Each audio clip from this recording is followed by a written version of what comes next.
নমস্কার, তোমরা সবাই কেমন আছো? আমি তো বেশ ভালো আছি। পাবদা মাছ তো তোমরা অনেকভাবে খেয়েছো, একবার এরমভাবে খেয়ে দেখো, আশা করি ভালো লাগবে। এর জন্য কি কি মশলা নিয়েছি দেখো। কয়েকটা কাঁচা লঙ্কা, আদা, লবণ, হলুদ, কাশ্মীরি লঙ্কার গুঁড়ো, মৌরি, রাঁধুনি, কালো জিরে আর কলার ডালের 4টে বড়ি। আমি মাছটা আগেই ভালোভাবে ধুয়ে রেখেছি। এবার এর মধ্যে লবণ আর হলুদ দিয়ে ভালোভাবে মেখে রেখে দেবো। এবার গ্যাস অন করে তার উপর একটা ফ্রাইং প্যান বসাবো। আর যে মৌরিটা নিয়েছিলাম সেখান থেকে অর্ধেকটা মৌরি আমি ভেজে উঠিয়ে রাখবো। দেখো আমার মৌরিটা ভাজা হয়ে গেছে। এবার একটা আলাদা বাটিতে সেটা ঢেলে রাখবো। আবার গ্যাস অন করে একটা কড়াই বসাবো, পরিমাণ মতো তেল দেব।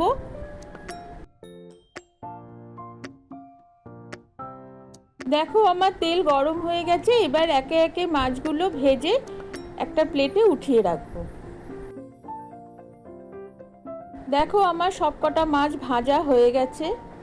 কড়াইয়ে আবার একটু তেল দেব। অর্ধেক যে মৌরিটা ছিল তার সাথে 4টে কাঁচা লঙ্কা আর আদাটা বেটে রেখেছি। তেল আমার গরম হয়ে গেছে। এবার তেলের মধ্যে ফোড়ন দেব, অল্প একটু কালো জিরে আর একটু রাঁধুনি হাতে ক্র্যাশ করে দিয়ে দেব। এবার ওই ফোড়নের মধ্যে আদা, মৌরি আর কাঁচা লঙ্কার যে পেস্টটা করে রেখেছিলাম সেটাও দিয়ে দেব। এবার পরিমাণ মতো লবণ দেব, হলুদ দেব আর একটু কালার হওয়ার জন্য কাশ্মীরি লঙ্কার গুঁড়ো দেব।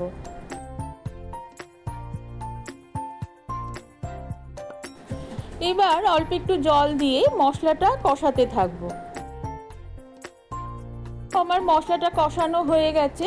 এবার পরিমাণ মতো জল দিয়ে দেব। ঝোলের মধ্যে বড়িগুলো দিয়ে দেব। বড়িগুলো অবশ্য আমি আগেই ভেজে উঠিয়ে রেখেছিলাম। এবার একটা ঢাকনা দিয়ে কড়াইটা ঢেকে দেব। এই অবস্থায় গ্যাসের ফ্লেমটা সিম করে দেব। খুব আমার ঝোলটা ফুটে গেছে। এবার একে একে মাছগুলোও দিয়ে দেব। মাছ দেওয়ার পর কড়াইটা আবার ঢেকে দেব। আমার ঝোল ফুটে গেছে। এবার একটু খুন্তি দিয়ে নেড়ে প্রথমে যে অর্ধেক মৌরিটা আমি ভেজে উঠিয়ে রেখেছিলাম সেটা গুঁড়ো করে ওপর থেকে ছড়িয়ে দেব। এই অবস্থায় গ্যাসের ফ্লেমটা একটু হাই করে ঝোলটা ফুটিয়ে গ্যাসটা অফ করে দেব। তাহলে দেখো আমার পাবদা মৌরির ঝোল একদম রেডি। তোমরা সবাই ভালো থেকো। পরবর্তী ভিডিও নিয়ে আবার তোমাদের সঙ্গে দেখা হবে।